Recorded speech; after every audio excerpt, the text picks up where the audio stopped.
हरे कृष्णा। फाल्गुन मास की शुक्ल पक्ष की एकादशी तिथि को आमलकी एकादशी के नाम से भी जाना जाता है।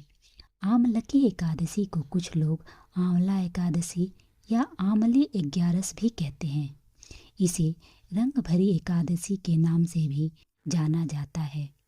इस दिन व्रत रखने का विधान है और जगत के पालनहार श्री हरि विष्णु के साथ आंवले के पेड़ की पूजा भी की जाती है। कहा जाता है कि आंवले का पेड़ भगवान विष्णु को अत्यंत प्रिय है। इस दिन पूजा के दौरान आमलकी एकादशी की व्रत कथा पढ़ने का विधान है। इससे भगवान विष्णु शीघ्र प्रसन्न होते हैं। ऐसे में चलिए जानते हैं आमलकी एकादशी की व्रत कथा के बारे में। पौराणिक मान्यताओं के अनुसार वैदिश नाम का एक नगर था। उस नगर में ब्राह्मण, क्षत्रिय, वैश्य और शूद्र रहते थे। वहाँ रहने वाले सभी नगरवासी विष्णु भक्त थे और वहाँ कोई भी नास्तिक नहीं था। उसके राजा का नाम चैत्ररथ था। चैत्ररथ विद्वान थे और बहुत धार्मिक थे। उनके नगर में कोई भी व्यक्ति दरिद्र नहीं था। नगर में रहने वाला हर शख्स एकादशी का व्रत करता था। एक बार फाल्गुन महीने में आमलकी एकादशी आई। सभी नगरवासी और राजा ने यह व्रत किया और मंदिर में जाकर आंवले की पूजा की और वहीं पर रात्रि जागरण किया। तभी रात के समय वहाँ एक बहेलिया आया जो कि घोर पापी था, लेकिन उसे भूख और प्यास लगी थी। इसलिए मंदिर के कोने में बैठकर जागरण को देखने लगा और भगवान विष्णु एवं एकादशी महात्म्य की कथा सुनने लगा। इस तरह पूरी रात बीत गई। नगरवासियों के साथ बहेलिया भी पूरी रात जागा रहा। सुबह होने पर सभी नगरवासी अपने घर चले गए।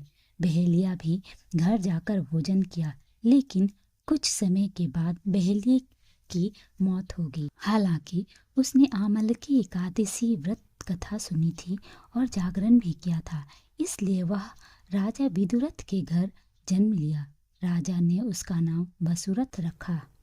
बड़ा होकर वह नगर का राजा बना। एक दिन वह शिकार पर निकला, लेकिन बीच में मार्ग भूल गया। रास्ता भूल जाने के कारण वह एक पेड़ के नीचे सो गया। थोड़ी देर के बाद वहीं मल्लेच्छ आ गए और राजा को अकेला देखकर उसे मारने की योजना बनाने लगे। उन्होंने कहा कि इसी राजा के कारण उन्हें देश निकाल दिया गया, इसलिए इसे हमें मार देना चाहिए। इस बात से अनजान राजा सोता रहा। मल्लेच्छों ने राजा पर हथियार फेंकना शुरू किया, लेकिन उनके शस्त्र राजा पर फूल बनकर गिरने लगे। कुछ देर के बाद सभी मल्लेच्छ जमीन पर मृत पड़े थे।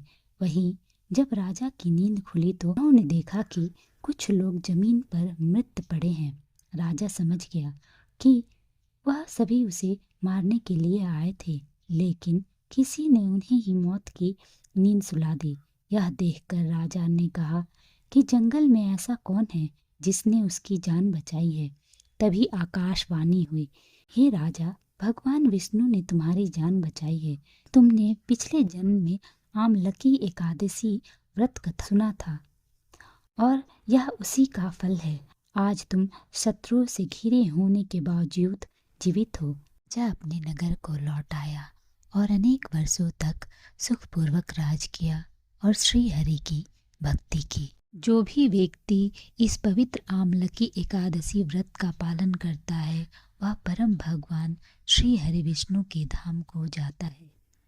प्रेम से बोलिए हरे कृष्णा हरे कृष्णा हरे कृष्णा।